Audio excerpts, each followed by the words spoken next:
Hey Kansas City, it's time for our final housing market update for 2024. Hi, I'm Gina Walton with the Walton Home team of Keller Williams, bringing you this month's housing market update from the Country Club Plaza. When we look overall at November 2024 compared to November 2023, we see that the number of homes closed overall in Kansas City actually increased by 1.2%, with a decline in Johnson County of 0.6%, so very minimal change. For prices, we saw an increase in Kansas City of 4% and an increase in Johnson County of 2.4%.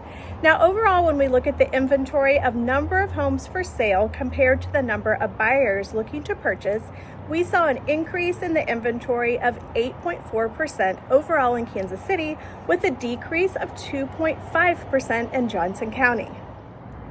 So where do those numbers put us for the Kansas City housing market? Overall, our inventory continues at an average of under 2.5%, keeping us at a seller's market.